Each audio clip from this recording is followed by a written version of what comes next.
রাধা, তুমি বুঝতে পারছো না কেন? ওদিকে এখন অনিরুদ্ধর প্রাণ সংকট হয়েছে। এই যুদ্ধ করতেই হবে আমাদের।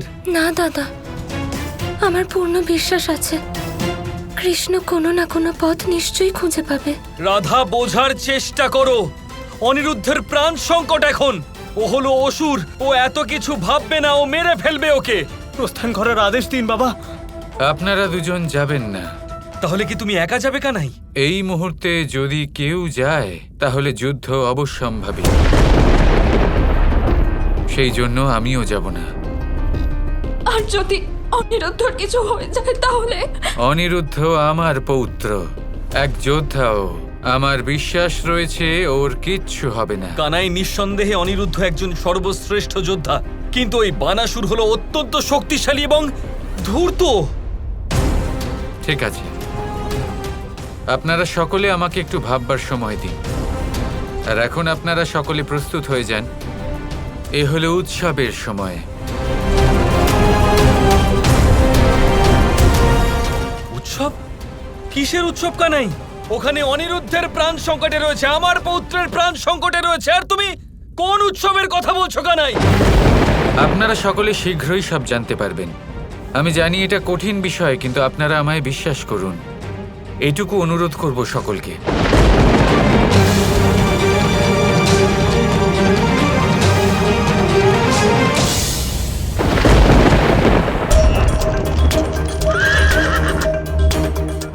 লক্ষণা, আমরা এবার দ্বারকায় প্রবেশ করতে চলেছি। ইচ্ছে ছিল আমার বৌমাকে রাজকীয়ভাবে স্বাগত জানানোর, কিন্তু দ্বারকায় তো এই খবর কেউ জানেই না, তাই ক্ষমা করে দিও। কেউ জানলেও আমাদের স্বাগত জানাতে কেউ আসতো না মা, কারণ দ্বারকাধীশ শ্রীকৃষ্ণ, ভ্রাতা প্রদ্যুম্ন আর তাতো শ্রী বলরাম দ্বারকা থেকে চলে গেছেন হয়তো। চলে গেছেন মানে? শ্রীকৃষ্ণ দ্বারকা ছেড়ে কোথায় চলে যাবেন? এটা আপনি বুঝতে পারবেন না মা, কারণ আপনি তো শ্রীকৃষ্ণকে অত্যন্ত বুদ্ধিমান মনে করেন, কিন্তু আমি ওনাকে যখন চাইবো, যেভাবে চাইবো বিচলিত করতে পারি। এবার যখন আমরা দ্বারকা যাব, তখন দ্বারকা আমার হবে। শাম্ব, এরকম কথা বলবে না, আমার ভালো লাগে না। যদি কেউ নাই থাকেন মা, তাহলে আমরা কাদের নিয়ে কথা বলবো?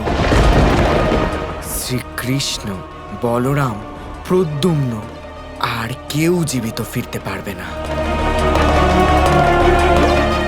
বানাসুর সবাইকে শেষ করে দেবে।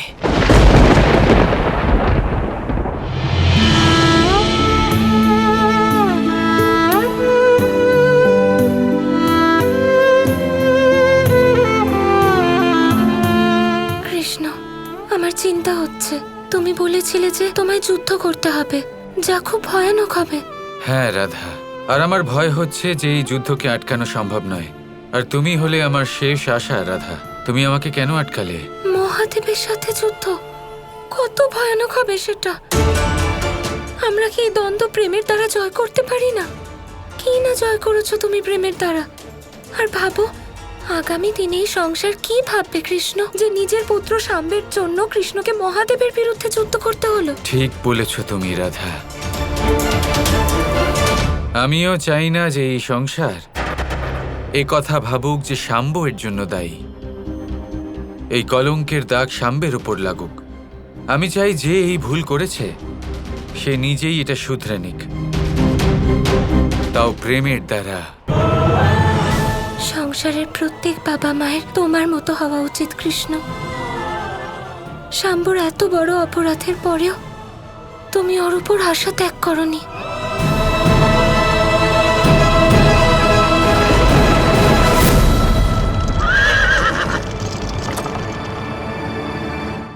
দ্বারকার পাত্রানী হবার জন্য প্রস্তুত আছো তো লক্ষণা? অবশ্যই। যুবরাজ শাম্বের জয়, যুবরানী লক্ষণার জয়, যুবরাজ শাম্বের জয়, যুবরানী লক্ষণার জয়, যুবরাজ শাম্বের জয়, লক্ষণার জয়।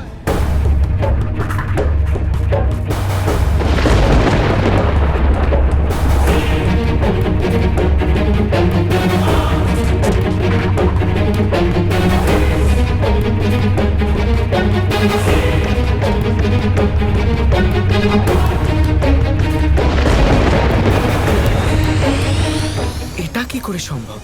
এনারা সবাই এত প্রসন্ন কেন? অভিনন্দন পুত্র, আজ তুমি লক্ষণাকে বিবাহ করতে চলেছ। সেই কারণে সমগ্র দ্বারকা আজ প্রসন্ন। আর কুরুবংশের রাজকুমারী আপনাকে যদু বংশে স্বাগত জানাই। আপনার পিতা এক অত্যন্ত মহান যোদ্ধা অবশ্যই ছিলেন, আর ওনার কন্যাকে আমি নিজের পুত্রবধূ রূপে পেয়ে অত্যন্ত প্রসন্ন হয়েছি।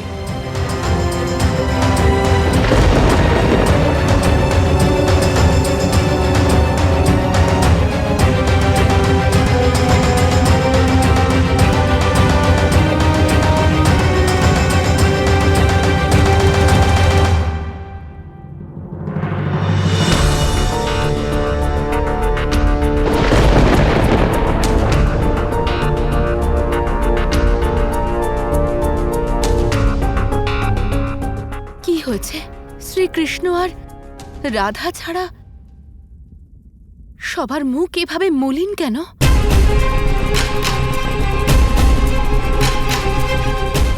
নবদম্পতিকে দ্বারকাতে স্বাগত জানাই।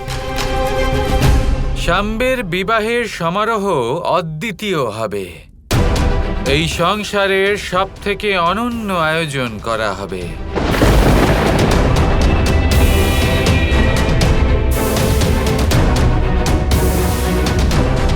দাদা, মিত্র হোক বা শত্রু, সবার কাছে এই সংবাদ যেন যায়, সবাই যেন এই বিবাহের নিমন্ত্রণ পায়।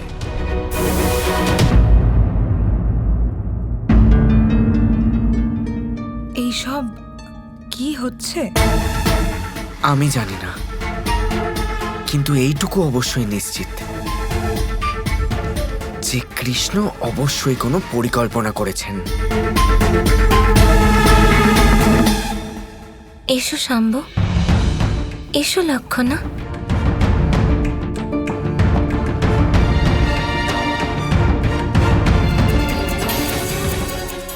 যদি শ্রীকৃষ্ণ শাম্বর সিদ্ধান্তকে সমর্থন করে থাকেন, তাহলে নিজের পৌত্রকে রক্ষা করার জন্যে কিছু না কিছু নিশ্চয়ই করবেন। আমি বিশ্বাস করি।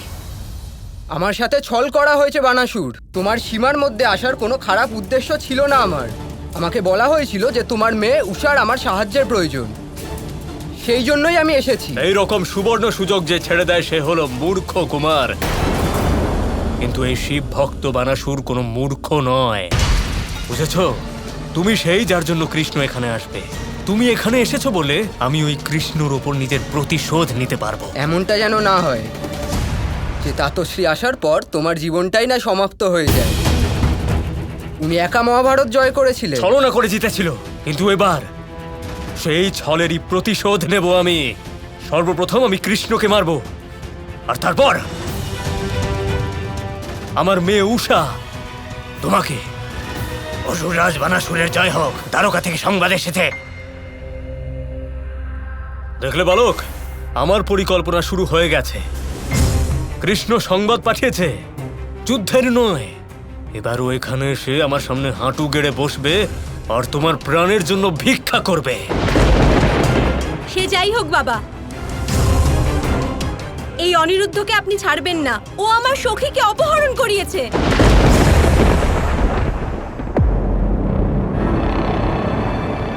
এ কি? কি হয়েছে বাবা? কৃষ্ণ সংবাদ পাঠিয়েছে, যুদ্ধের নয়, বিয়ের নিমন্ত্রণ পাঠিয়েছে। ও শাম্ব আর লক্ষণার বিয়ের সংবাদ। লক্ষণার অপহরণ করেছে, এখন বলপূর্বক বিবাহ দিতে চায় ওর। কখনো ক্ষমা করব না তোমাদের কাউকে। আমি ওর পৌত্রকে অপহরণ করলাম, কিন্তু ও ওখানে দ্বারকায় বসে উৎসব পালন করছে। কারণ তাতশ্রীর কাছে তোমার কোনো গুরুত্বই নেই বানাসুর। যেতে দাও আমাকে, তাহলে প্রাণে বেঁচে যেতে পারো তুমি। মনে আছে তো, আগের বারেও খালি হাতে ফিরেছিলে তুমি। চুপ করো মূর্খ, এবার যুদ্ধ হবেই, আর কৃষ্ণকে আমি শেষ করব। এই অপমানের উত্তর দিতেই হবে ওকে। Kৃষ্ণ কৃষ্ণ কৃষ্ণ কৃষ্ণ